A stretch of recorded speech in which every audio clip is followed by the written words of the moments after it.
ಕರಿಯರಲ್ಲಿ ಒಂದು ಇಳಿಮುಖ ಅಂತ ಬಂತಲ್ಲ, ಆವಾಗ ನಾನು ಅದೇನೋ ಹಠನೋ ಅದೇನೋ ನನಗೆ ಗೊತ್ತಿಲ್ಲ, ಬಟ್ ಒಂದು ಒಳಗೆ ಒಂದು ವಾಯ್ಸ್ ಹೇಳ್ತಾ ಇತ್ತು, ನೀನು ಪಾಡು ನೀ ಕೆಲಸ ಮಾಡು, ನಿನ್ನ ಇಂಟೆನ್ಷನ್ ಸರಿ ಇದೆ, ಒಂದು ಸಿನಿಮಾ ಹಿಟ್ ಆಗಬೇಕು ಫ್ಲಾಪ್ ಆಗಬೇಕು ಅನ್ನೋ ಅಥಾರಿಟಿ ನಿನಗೆ ಯಾರು ಕೊಟ್ಟಿದ್ದು? I don't have the authority, nobody has the authority.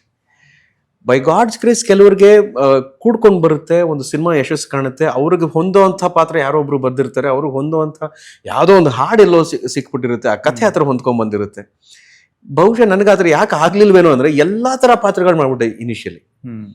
ಒಂದು ಚಿನ್ನಾರಿ ಮುತ್ತ ಹಿಡಿದು ಪಂಚಾಕ್ಷರಿ ಗವಾಯ್ ಆಯ್ತು, ಸ್ವಾಮಿ ವಿವೇಕಾನಂದ ಆಯ್ತು, ನಿನಗಾಗಿ ಆಯ್ತು, ನಿನಗಾಗಿ Prem Kaidi, Romeo Juliet, heart beats, Shri, ಈ ತರ ಒಂದೊಂದು ದಿಕ್ಕಲ್ಲಿದೆ.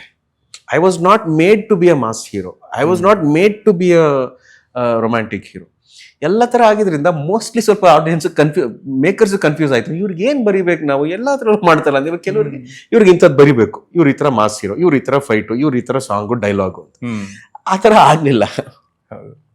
ಅಂಡ್ ನೀವ್ ಹೇಳ್ದಂಗೆ I have to do my job. ಒಂದು ಪಾತ್ರ ಮಾಡಬೇಕು, ಆಮೇಲೆ ನಾನು ಒಂದೇ ಒಂದು ಸ್ಟ್ರೇಟ್ ಜಾಕೆಟ್ ಆಗೋದಕ್ಕೆ ನನಗೆ ಇಷ್ಟ ಇಲ್ಲ.